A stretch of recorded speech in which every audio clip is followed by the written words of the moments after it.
This is the Greg Bedard Patriots Podcast with Nick Cattles.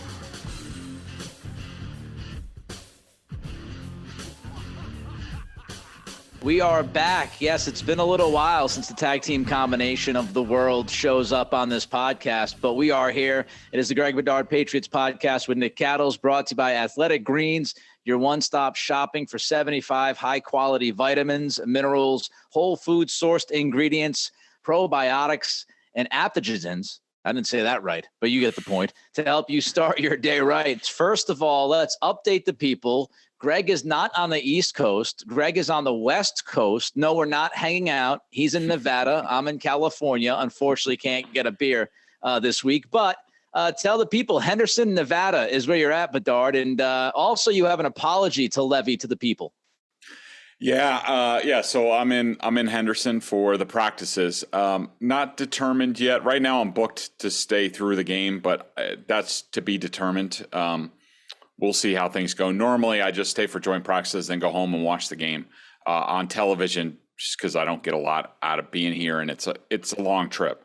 So we'll see. But I wanted to apologize to the people. I taped a podcast last night after the joint practices, and wouldn't you know it, I went through a couple times, fits and starts.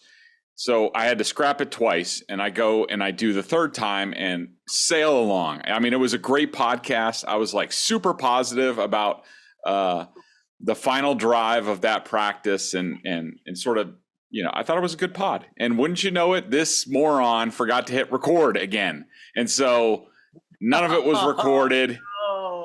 I had to leave. I was tired. And so sorry. So this is going to be sort of like one-stop shopping. We're going to talk about Wednesday's practice, the second and final camp practice. I mean, it's the last time we're going to see them this season, fully practicing. And we'll touch on Monday, of course, and we'll also do a little bit. We'll talk about the Panthers preseason game, since I haven't really done that on the pod. I did it with 98.5. And Felger and Mass, and we'll touch on that and so get everybody all caught up. Forgot to press record. Well, I haven't been on the podcast. If people don't know, I have two full-time jobs right now out here in Sacramento. So I'm program director, and I'm also hosting in the afternoon. So I had to take a business trip. They did one of these research projects for our station. So I had to go down to Phoenix for a few days. And it's been a pretty busy couple of weeks, but we're right back at it. We are ready, and we're actually going to start. And I know this is crazy to some of you, if you have followed Bedard, and if you're listening to this pod, you have. But we are actually going to start with some positive thoughts, some positive vibes, get you feeling good about things. Now, will Greg drop the hammer later? You'll have to wait to find out. But let's start with the positive vibes, Greg. The final drive on Tuesday, through the end of today's practice, the passing offense, dare I say, it was actually pretty good.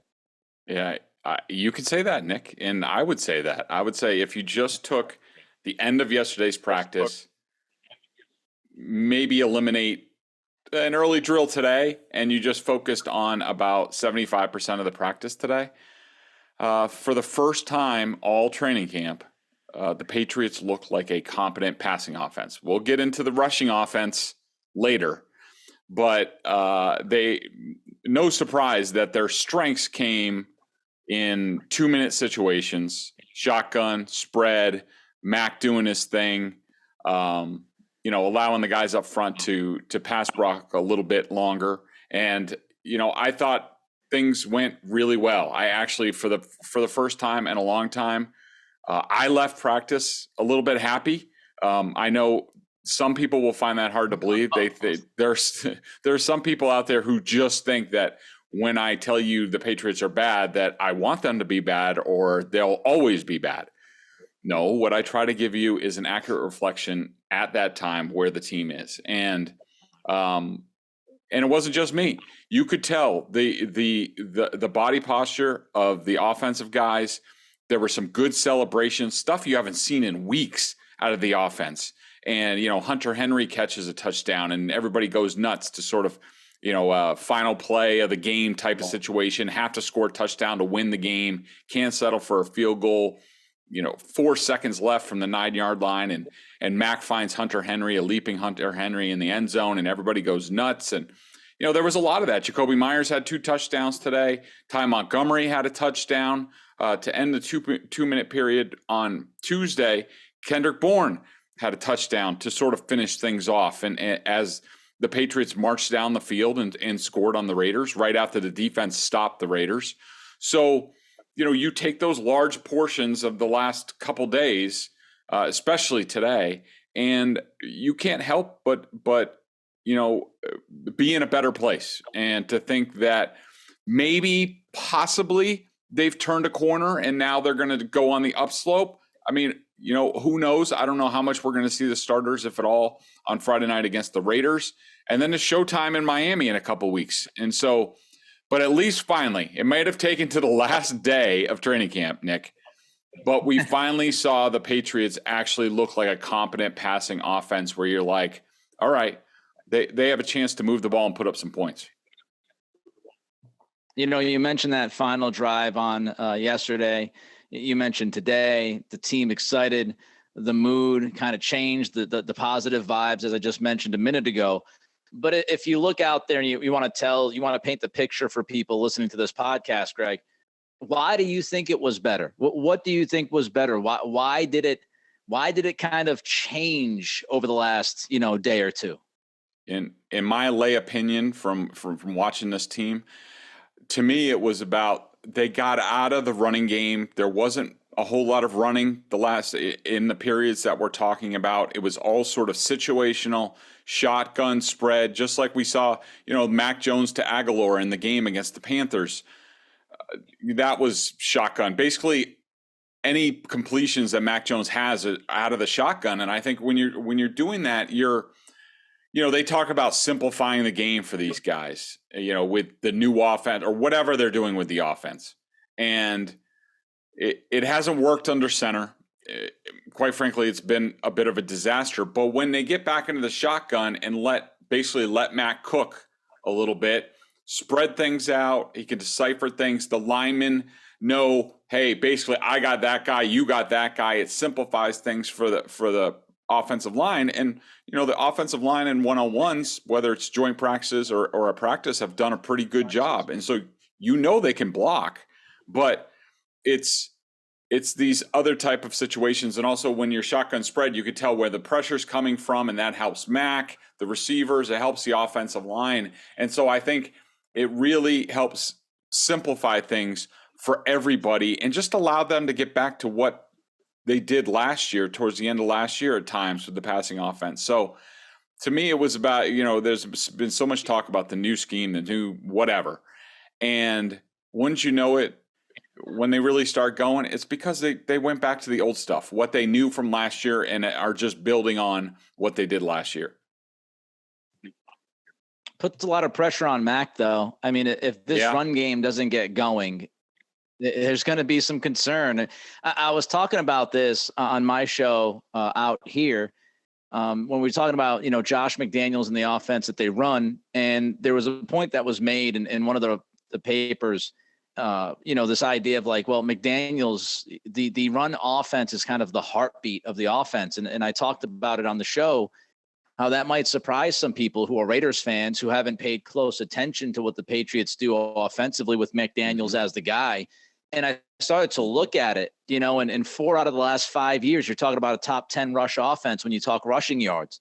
I think it was, 2019 was the anomaly where they were like 18th or something weird. But other than that, I mean, this is an offense that is geared off of the run a lot of times. And if that run game fails them and they're left with, hey, we got to just sling it with Mac Jones, as much as I love Mac, I don't think that's what Belichick wants. So, it's kind of an interesting thing to see if this run game can kind of get it going during the regular season, because it hasn't been there. But speaking of people that have been there, who's showing out to you? Who's showing out, who's showing up for the offense? Yeah, I would start with Jacoby Myers. He's been outstanding. Yes, Devontae Parker popped early in camp, and, there was talk about 50-50 balls. They're not 50-50 for Devontae. They're 80-20 and all that stuff. And all that stuff was legit at the time. But in the last couple of weeks, in my mind, Jakobi Meyers has clearly been the top wide receiver on the team, not only in terms of, what he's doing and getting open and being productive, but just his max comfort with him. And, I asked Mac about it today after practice, and he talked about, of course, we know how smart Jakobi is as a former quarterback, and, he's one of his best friends on the team, and you just see it. I mean, they had a couple touchdowns. There was one in the 7-on-7 where Mac just threw it up in the corner, and Jakobi just read what he was going to do, and it was perfect, just timing pass. And then there was another one in the end zone where Jakobi went up in the air, but Mac threw a back shoulder to him, and Jakobi knew exactly what he was doing. He had the body control to turn and catch and get 2 feet down. And, pretty much any time Mac needs a play, and it could be there was a 3rd down conversion, I think, yesterday on that final drive that went to Jakobi. It's always Jakobi. Now, you worry about teams wising up to that eventually and taking him out of the equation. He's not exactly – teams try to do that with Julian Edelman, but they couldn't because he was so quick. Jakobi, he doesn't have that strength. He has other strengths. But there's no question in my mind that Jakobi has been lights out at receiver. He's very valuable for them. I think Hunter Henry came back this week to the joint practices. He really gives the team a lot in the middle of the field that they've been lacking. That's not really Jonnu's bag. It's still not his bag. And, right. Not having a guy like Tyquan Thornton out there now that he's injured and probably going to miss half the season. Tyquan was developing an ability to go down the middle of the field and give you a deep dig. And now it's Hunter Henry doing that for Mac. And that's important. I think I'm trying to think who else. Those are the main guys, that really those 2 guys, when they're going, you could tell Mac has a real good comfort level. Jakobi Meyers, man, he's just so steady. It's like every year you go into a season going, well, this is the year that he might slide down to the 3rd or 4th guy or the 5th guy. And by the end of camp, you're going, well, nope, there he is. It's Jakobi Meyers. He's making some plays. And it will be fascinating to see how defenses adjust if he gets off to a great start. As you said, he's not somebody who I would say is an electric athlete. He's not super fast. He's not super quick. He's a bigger slot kind of guy. But of course, if you start to pay more attention to him, that might open up some other things with this offense. So it might not be the end of the world. But I think we just, we should credit Jakobi Meyers because he is always, every time we kind of get ready to throw him out of town, and not because we don't like him, but because he doesn't jump off the screen to you. But there he is, just, making plays, Mr. Dependable. 100%. Let's jump to the defensive side. How did the defense look? I mean, I think people kind of think about the Raiders and they know about Davante Adams, but honestly, Greg, when you look at this team, they've got some questions in the offensive line, I think. But when you look at the skill position players, man, Josh McDaniels has a lot of weapons at his disposal. You've got Hunter Renfrow. You've got Darren Waller, who I know is out with a hammy, but if he's healthy, you obviously have Davante Adams. You've got some backs. And, you look at this offense. I like Derek Carr. I've always been a Derek Carr guy. I'm not telling you he's great, but I think he's, underappreciated. But, you look at this offense and it feels like this offense could really put points up on the board. So what did you see from the defense against that skill level and that talent level of the Raiders? Yeah, the Raiders they're very impressive. I mean, you're right. The right side of their line, right guard, right tackle, they're still trying to figure that out. I mean, former Patriot Jermaine Illuminor is even out there as sort of like an option. If Leatherwood, who looks more and more like a bust every day, if he can't grab the job. So, look out below for the Raiders. But, you look at Davante Adams. I've never seen him in person, up close like we have the past couple of days. Holy mackerel, is that guy good? I mean, he is just he's a cheat code. He makes it look so easy. That the great ones always do that. The great ones, I mean, even Brady. Brady in the pocket as a quarterback, he just made it look easy. Like he was, when Brady was going good, it was, it looked like he was just, there's storm raging around him, but he was just a picture of calm. And Devontae Adams is the same way as a receiver. And then, Hunter Renfrow, isn't anything special athletically, probably a little bit better than Jacoby, but man, he is just, they have it working. I mean, they got the Patriots slot thing going with him, and it's tough to defend. No Waller, so that helps. Foster Moreau was sort of, trying to imitate Waller. Then you have Josh Jacobs out of the backfield. I mean, extremely talented. And, I thought the Patriots held their own for the most part. The first day was kind of rough. And the thing with Carr, and I sort of have a love-hate relationship with Carr. I mean, sometimes I love him. Sometimes I want to kill him. And I think his offensive coordinators, Gruden and other guys who have worked with him have the same thing, because there are some plays that he makes, you're just like, God damn, this kid's good. But then you dial up a really nice play that you spent 2 weeks preparing to call in a specific spot. And for example, their 2-minute drive yesterday where they came up short, Josh McDaniels dialed up this play that got Brandon Bolden one-on-one with a matchup that he wanted right down the field. Bolden has 5 yards into the end zone. He's wide open, and Carr sails it out of the end zone. And just misses him, or else it should have been a touchdown. And he also gets a little captain check downy too much for my liking. And that'll be interesting to see how that works with McDaniels. But there's no question that he's extremely efficient. I mean, there were times the first day when I was just like, when was the last time Carr had an incompletion? And the other writers are like, yeah, I don't know. It's been multiple periods. I mean, because if he doesn't have it, he checks it down. And it keeps the chains moving. It keeps the team moving. And so, I thought the Patriots adjusted well the second day. Carr was definitely off today on Wednesday, and that helped things. But I thought, like Jalen Mills, he got dusted by Adams in one-on-ones on Tuesday, came back on Wednesday, and he was 2-0 against Adams, which is a great showing. Terrence Mitchell even – he might give up a play to Adams. You're always going to give up a play to Adams, but then the next play, he's getting his hands on a ball and breaking it up. And, I thought Miles Bryant, he had a tough assignment with Renfrow in the slot. I mean, he had a tough couple days, and I feel for the kid. But it's just interesting to watch the two teams, Nick, because there's so much, they run the same offenses and they run the same defenses. So even, who was it? McDaniels was saying today that, when they were in that 2-minute period, the Raiders would make an adjustment at the line, and they weren't playing music or anything like that. And the Patriots defense is hearing the adjustment, and they know it from the Patriots offense, and they're checking. And so, they had a little bit of a leg up because they have a few more tricks in the bag than the Raiders do learning the system. But today, Matthew Judon, Carr made a check at the line, and you could tell Matthew Judon knew exactly what they were going to do, because he jumped into the lane and Carr almost hit him in the face mask with the ball that he was there so quickly. So it's kind of hard to judge, but I thought the Patriots did a nice job. Their pass rush came on. Matthew Judon, in my opinion, outside of Adams, was the second best player on the field.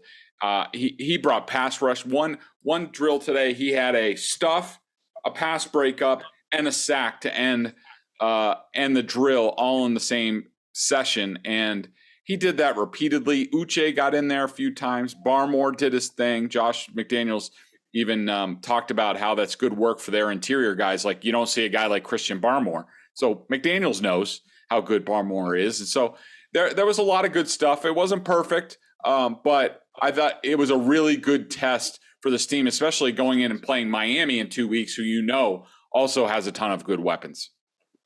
How do you feel about their run defense? It was a big question last year. We talked about Godchow.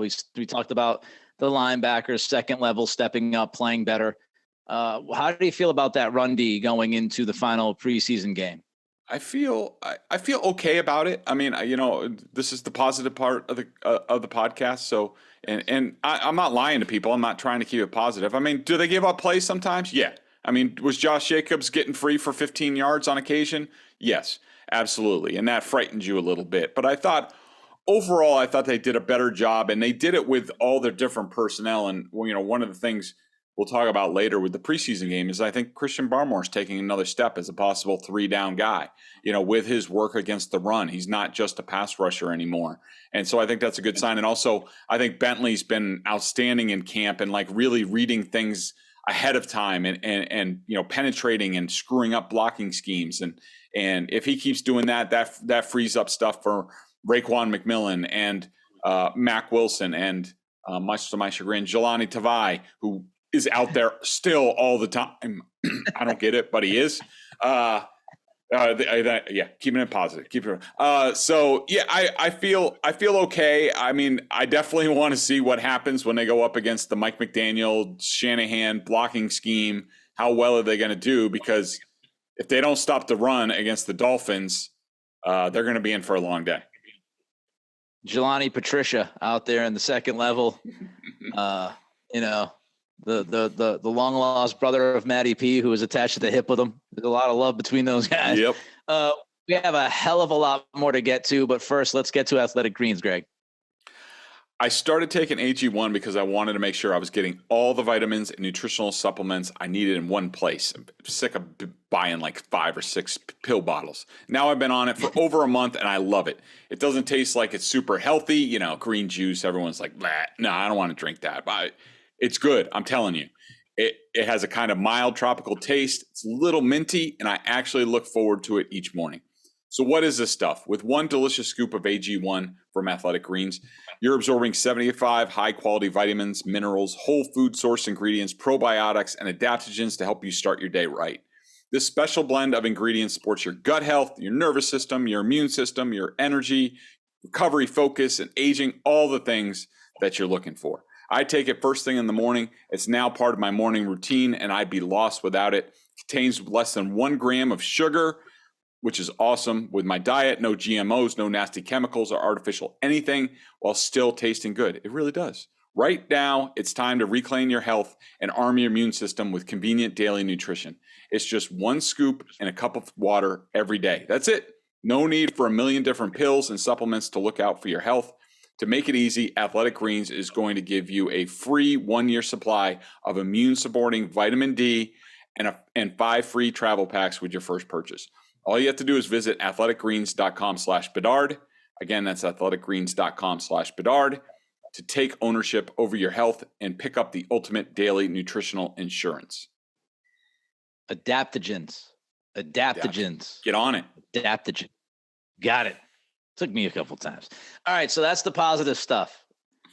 We don't call our guy Greg the wet blanket just to call him the wet blanket. There is some reason for that. And you knew you were not going to get just everything glowing, right? But in fairness, as we've said on this podcast before, we try to paint the entire picture. We try to give you the good and the bad. And now you got the good, so you know what's coming next. The not so positive stuff from Bedard. You could tell by the wide smile on his face. This is his favorite segment of today's podcast. But the not so positive stuff, let's look at the offense. The offense is good now, but, are they going to continue to go up? Do you feel positive about, kind of what this offense will look like moving forward, or we might want to tap the brakes a little bit? I do not feel a ton better about the offense. I feel a little bit better. If you told me that the Patriots were going to be in 2-minute the entire game, or do I feel confident about them being in a 2-minute situation? Yes, I do. And again, I like Mac Jones. I like the running backs. I like the tight ends. I like the wide receivers. I think they have enough. And I like the assembly of talent on the offensive line. But look, they can't play 2-minute all the time. And they're not going to. And when they get under center and they try to run the ball, Nick, they're a freaking train wreck. Even today, when things went well for the offense, they ran 5 running plays, okay? 5, including one that was an end around to Jonnu Smith. And 4 of went for no gain. 4 out of 5. Yikes. And there was one for maybe 5 yards, I think, Ramondre Stevenson. That's it. When they went end around to Jonnu Smith, there was a flag on the Patriots, legal motion. They didn't even do it right. And so Look, we know where this team is. We know what Mac is, and you made the point earlier, and you're exactly correct. Like, for Mac to be at his best, and I know they're trying to incorporate, I think, some RPO stuff to help this along and maybe bridge the gap in the interim. But really, when the Patriots are at their best, and you even look at the Shanahan system, if you want to adapt that and include that, and where Mac Jones, how he needs to operate as far as his talent level as an athlete, he needs to be under center. They need to have an effective running game. They need to have play action. They need all that stuff to really, from beginning to end of the game, to be a formidable offense. And right now, it's just not there. They cannot block up front. And this also goes to, did the offense look good today? Yeah. And did it appear that Mac was well protected? And Mac even mentioned it after practice. Yes. But this is a practice situation. And there are a lot of times where the Raiders are pulling up and things like that. And we had a terrible angle for these practices, worse than Foxborough, if you can imagine. And so it was hard for us to see, like, all right, was there real pressure? Was he really sacked? We were just guessing, basically. And so in live game situations, when you combine the run blocking, which has just been a train wreck. I mean, there are some times when they go back to their inside, regular inside, we're double team, get to the second level, like they're okay with that. But this new stuff, for example, Nick, so they're about to go to team, and I think it was the Raiders offense was on the field. So Matt Patricia got the offense, and they went over to another practice field, and they just started going on air. And this was right before the first team session. And the first team session was a train wreck today, again.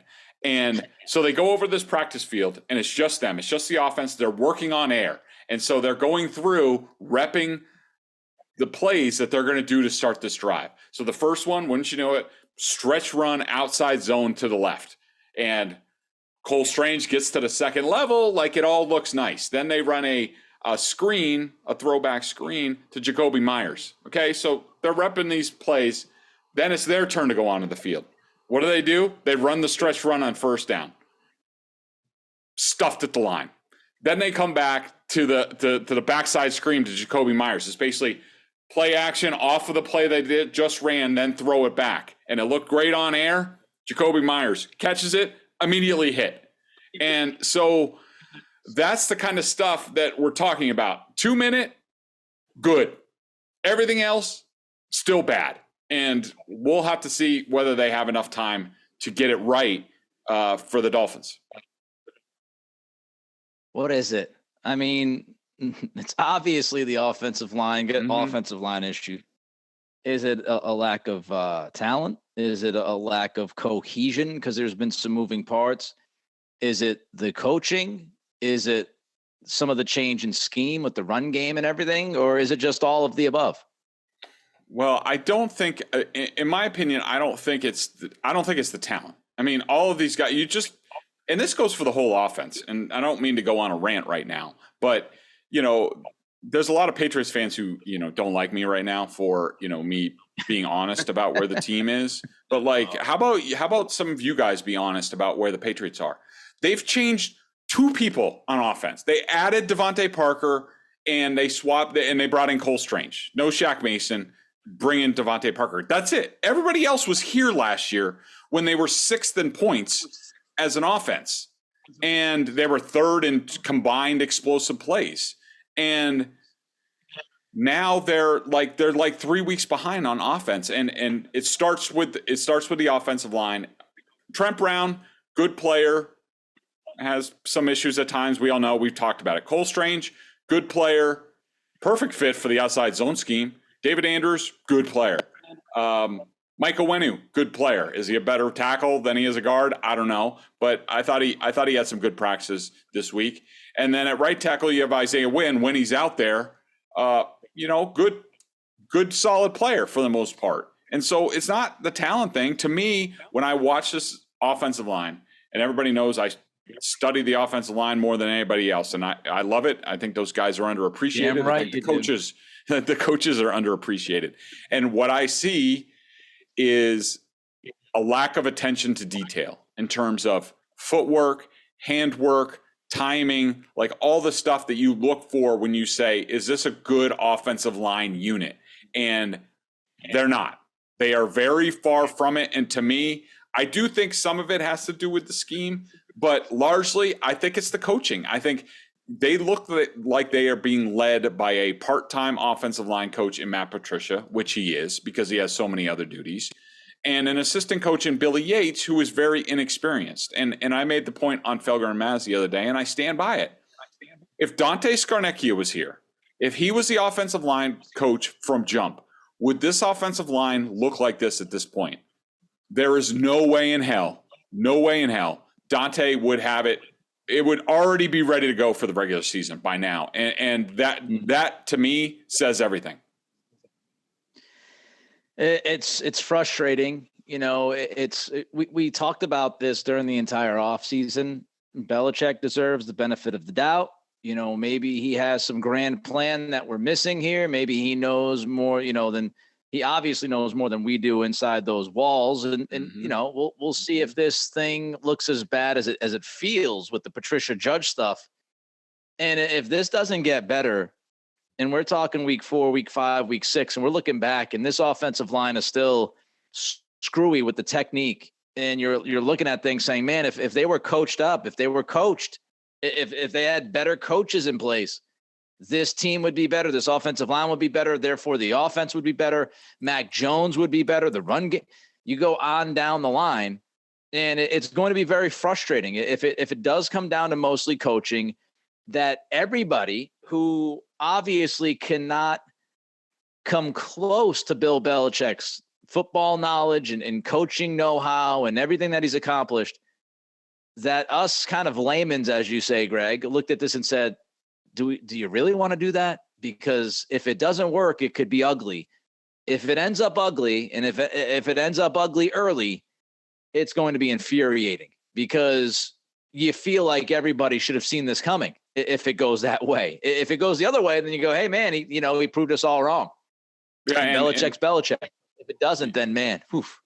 Yeah, and just to tack on to that, I mean, there are some Patriots fans who are out there, and God bless you. You want to be positive. You want to say, all right, the belief that Belichick always does everything for a reason. And, maybe there are a lot of people out there, and maybe not a lot, but I've heard this, that people are like, oh, well, this is really about next year. And, they'll have a lot of cap space. And like, I tossed that out. Like, are you effing kidding me? Like, what was 2020 about with Cam Newton? That was supposed to be a reset year. Last year was supposed to be the ground floor. You got a rookie quarterback. He got a ton of experience. You brought in a bunch of guys with a lot of money. And yeah, you knew they weren't going to hit in year 1, but you figured in year 2. I mean, if Josh McDaniels was here running this offense, I mean, would anybody be talking about, oh, no, it's about next year? No, to me, it's ridiculous. Like, they've added on defense. I think the defense is going to be okay. I mean, we'll see what happens. Where most of our fears were in the offseason was with the defense and the secondary and things like that. And it looks like they have something there. We'll see.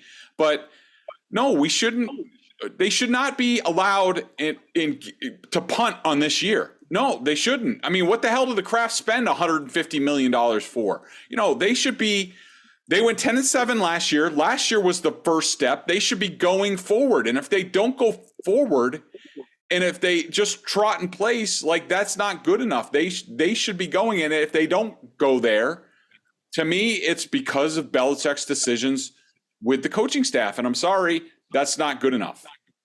As far as where this team is, I can't agree with you more. I mean, I remember doing shows during that Cam year at EEI. Yes, I worked there at one point. And I was doing shows, and my whole point was, look, you can get through this year with Cam. Yep. And you and I talked about it on the pod. Like, get through the year with Cam. Everybody, deserves, or not deserves, but you can live with a down year for everybody, right? All right, it was a down year. You dominated for most of the last 20 years. You can live with that. Yep. But my whole point was, you're going to go through the pain of that season of 2020 so you can get into the offseason with a better pick to hopefully pick a quarterback, to have some cap space, to spend that money and to ignite the team and to really fast forward the rebuilding process because of where the draft left you in the prior years. And that was the whole idea. The whole idea was 2021, like you just said, Greg, was the first step. That was the launching pad. It was, okay, now you got Mac, the franchise quarterback. You brought in some talented pieces. Now you also had a good draft last year. You have another good draft this season. You get, better production from those second year guys that you brought in last year. And this year you build off of what you did last year. You don't look back at last year and say, oh, we took a step back in 2022. That defeats the entire purpose of the last 2 years that we've gone through, 2.5 years. So I totally agree with you that, there is no space here to win 8 games this year, 9 games this year. You won 10 a season ago. I know it ended ugly, but we should be talking about a football team that is in shape to win 10 to 12 games. And if they're going to take a step back, and a lot of it's got to do with coaching, because talent-wise, I don't think they're that much off from last year, if not better this year. If it comes down to coaching, Belichick has to come out. He has to take accountability, and people should hold him accountable. If we're going to cherish all the good that he has done, and he has done a shit ton of good, if we're going to sit there and we're going to talk about how great Belichick's been, and we're going to give him his flowers when he does great, and last year we gave him credit. You won 10 games, rookie quarterback, blah, blah, blah, blah. He deserves all of that. But he also deserves the criticism, and he also deserves people holding him accountable if he decides to bring in Matt Patricia and Joe Judge on the offensive staff and it blows up in their face. Because that's what when you have a manager, when you have top management, Greg runs, Boston Sports Journal. When things go well for Boston Sports Journal, I can guarantee you, Greg is feeling good about it. And his workforce should be like, hey, Greg, thanks for doing this. You're doing it. When something goes wrong, Greg is the guy, because he's the one with the responsibility to step up and say, I could have done better and I messed up. So again, he deserves the benefit of the doubt because he's the greatest coach of all time in my eyes, especially at the NFL level. But you're absolutely right, man. If this is a step back in 2022, unless we have a rash of injuries, which hopefully we don't, but if it's this team is relatively healthy and they take a step back, that's on the guy in charge. Whether people like it or not, that's it. It's like the quarterback on the field. He's in charge. He runs this game. It was his decision. Nobody forced Bill Belichick to bring Matt Patricia in as the offensive line coach. Nobody put a gun to his head and said, you got to bring in Joe Judge and put him on the offense as the quarterback's coach. Nobody did that. He could have done whatever he wanted to do with this coaching staff in the offseason. He did what he did. And if it backfires, he deserves the criticism. If it does great, then I will be sitting here praising him and saying, Bill Belichick did it once again. But he deserves the other side if it doesn't work out. You can't sit there and wax poetic about the guy when he does great. And then when he doesn't do so great, oh, well, he did great before. Yeah, we get that. But what is he doing now? So there's my tangent. There's my rant. Amen, brother. Let me ask you this quickly. Can the Patriots afford to get off to a slow start? I don't think so. I don't. I mean, look, they went 1-3 last year and rallied and made the playoffs. I understand that. And they do have a soft middle to the schedule. I mean, they have a legit chance if they're competitive to go through 7-0 there in the middle. I mean, they got a lot of fat games against, the Jets and the Browns without Deshaun Watson and, a lot of games like that in the middle. So, even 1-3, it's not a complete disaster, but the back end, like they can't afford, they're not going to have the wiggle room in this conference to get off to a slow start. And they have a tough slate. I mean, Miami, Pittsburgh, the Ravens, and what's the fourth game? I'm just blanking on it.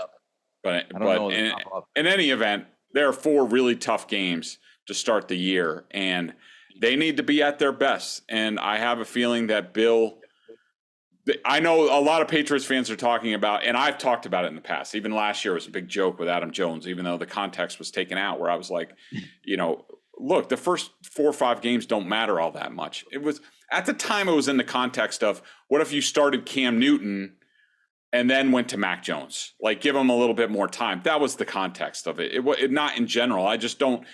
They can't afford to sit back and say, well, we can punt on the first month. Like Brady's not here anymore, and there's not enough of a wiggle room. And so I don't think they can. And I think I think we're going to hear things about their approach to the Dolphins game when it comes to it that tells you that Bill's not effing around, that he's serious about this, and he knows that Miami game. I mean, this is a Miami team that's, I think, beaten them 3 times in a row, and, with Tua at quarterback, and, they can't afford to go down there and F things up in week 1, and, let alone what that will say to the team and the fans that if they go out there and they're a disaster, especially offensively in week 1, I don't think they can even afford a slip up like that. I think they need to come out and they need to battle and they need to be competitive at least in week 1, even if they don't get a W. But, I think 1-3 might be a death sentence this year with the start. You'd at least like to be 2-2. And that team we were missing was the Packers. So they're at the Dolphins, at the Steelers.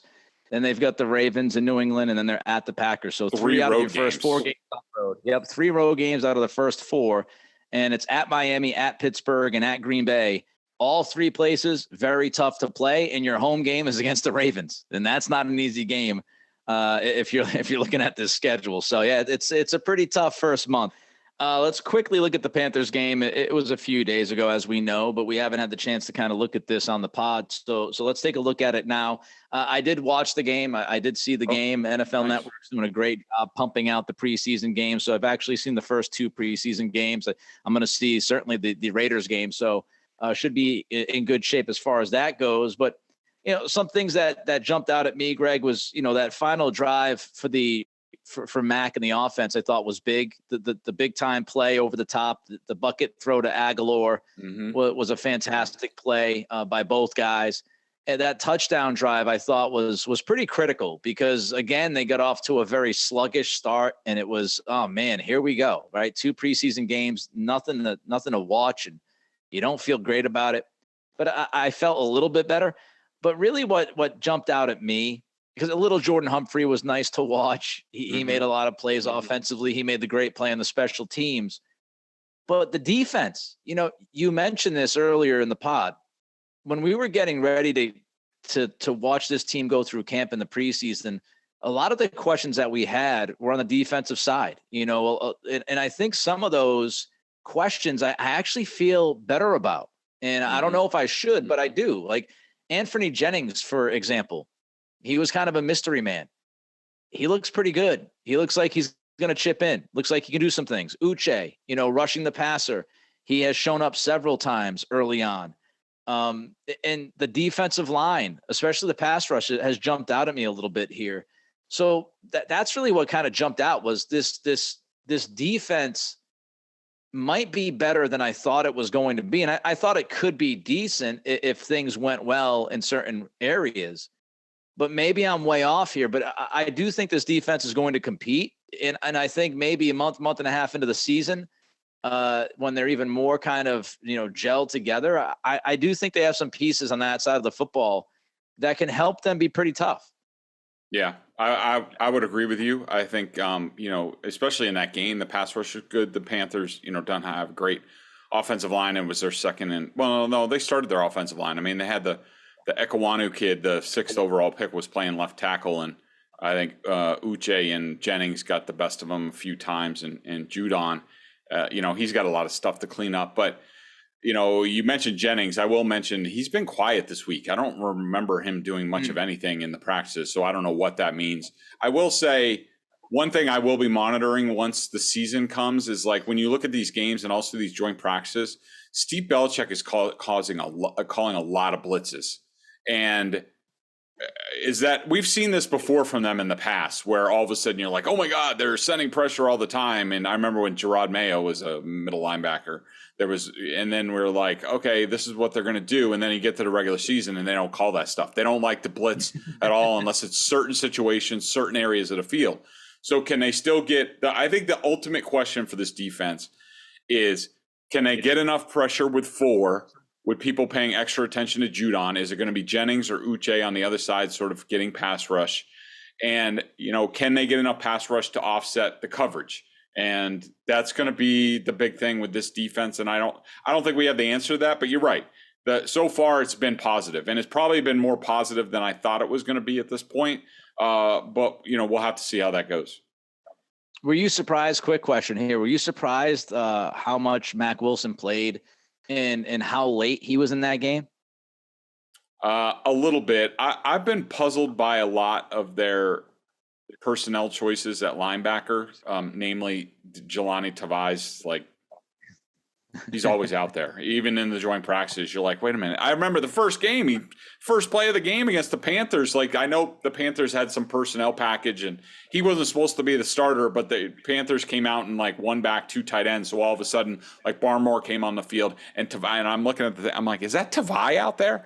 And Mack Wilson, I will say, the first preseason game, he's a see it, hit it guy, run, see it, hit it, type of linebacker, and that, and he's a really good athlete, and he's strong. He's always had some deficiencies in coverage, and that really showed up in the first game. He had a couple plays that I didn't think were very good, but I got to give him a lot of credit. He obviously watched the film, took the coaching, and he broke up 2 passes in the game. So that was him showing improvement. If he can keep doing that, then I do think he has a chance to be, have more of a role on this team. And I hope he does, because I do think his athletic profile is something this team needs. Yeah, Jelani Patricia. All right, so quick 3 up, 3 down from the Carolina game, Greg, from you. Yeah, I'll do this real quick.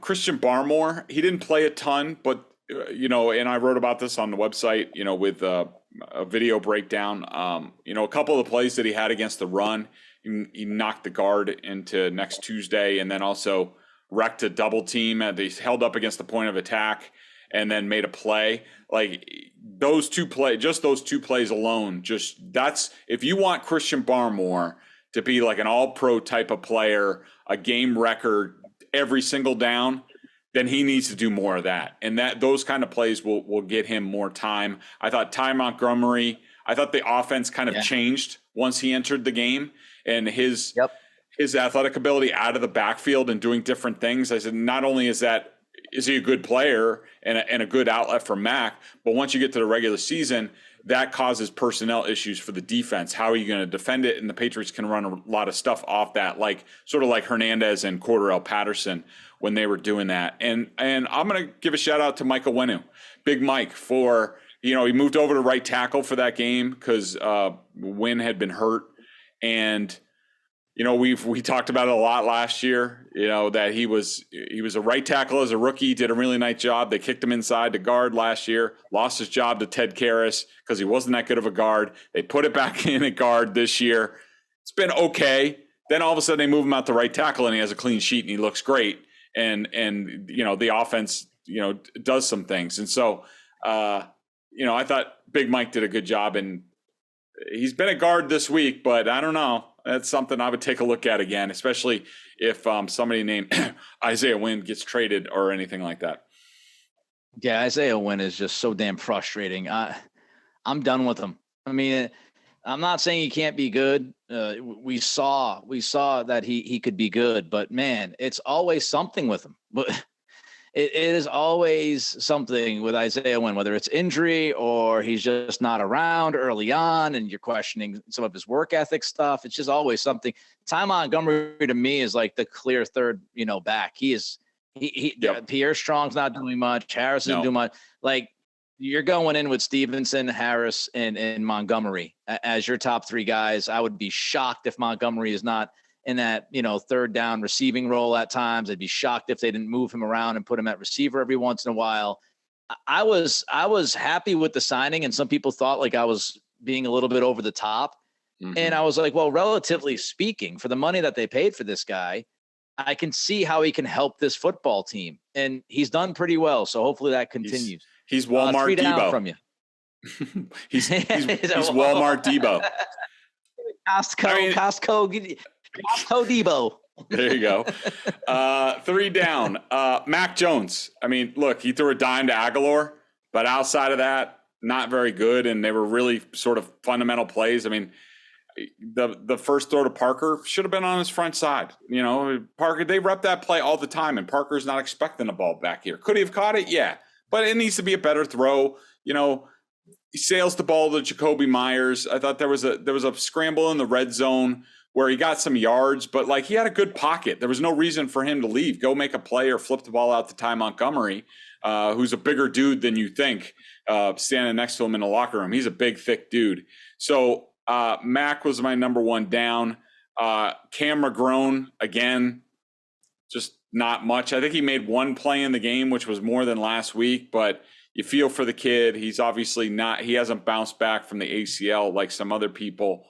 And I'll mix it up and go with another name, not Tavai again, but I'll go with Cole Strange. At first blush, I thought Cole Strange played a good game. When I went back and watched him a lot closer, I thought there was a lot of technique stuff that, it's just, it's not there right now. And he's a guy who, God, again, I don't mean to pine for Dante Scarnecchia, but if Dante Scarnecchia was here, like that kid would be kicking ass and taking names at this point. And really, I wouldn't say he struggles a lot in the practices and in the games, but he struggles more than you would think at this point. And to me, again, I think it goes back to coaching. Frustrating. Roster. A couple things happened this week. Tyquan Thornton out, collarbone. That sucks. Ronnie Perkins to the IR. He will not play a single snap in his first 2 years as a Patriot. That sucks even more. Trent Brown and Kendrick Bourne. Trent Brown, not too surprising because, as you've mentioned, he's had some things in the past. Kendrick Bourne, somebody that we've talked about who is seemingly always in a good mood, always on the rails, always benched. So some roster things happening here, Greg. Take them as you want them. Thornton, Perkins, Brown, and Bourne.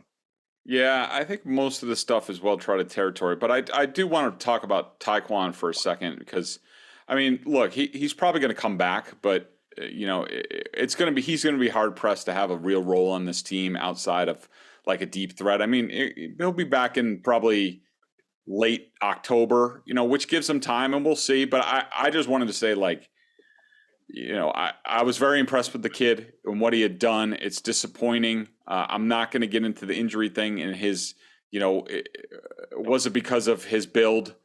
I think that's easy to say. I asked Doc Flynn about it on our site, and she said it's ridiculous. She's a doctor.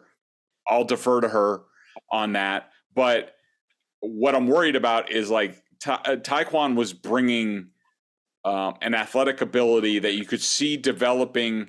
It was coming more and more every day that they don't really have on the team. And we sort of touched on it earlier with the Hunter Henry stuff. Like, he was a dangerous guy who could threaten all areas of the field. And they really don't have that guy now. And you'd love to have it. I mean, it's not a season killer or anything like that, but it's just disappointing. And it just further illustrates, like, they don't have a whole lot in the pipeline, which is disappointing.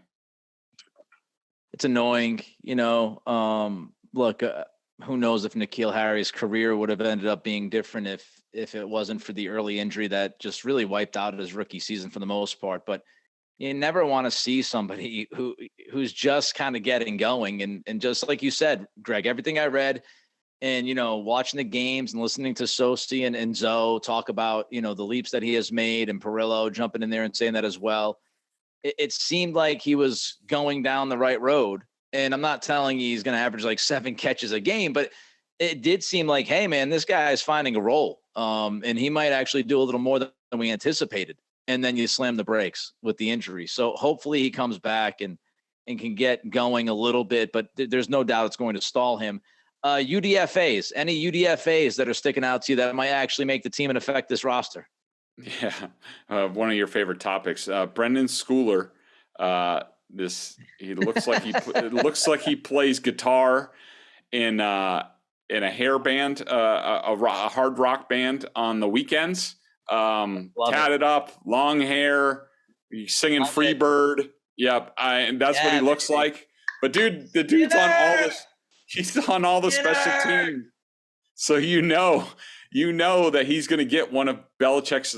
I mean, I don't know if he displaces somebody, but he's getting one of the special golden special teams tickets that Belichick loves to give out. So, I mean, that's all he's going to do. He's never going to play safety for this team, but God damn it, he's on every special team. So, he's going to be on the roster. So add him to Matthew Slater and Justin Bethel and Cody Davis And part of me hopes that Schooler's just replacing Cody Davis, but I doubt that he is. And there's probably somebody else that I'm forgetting.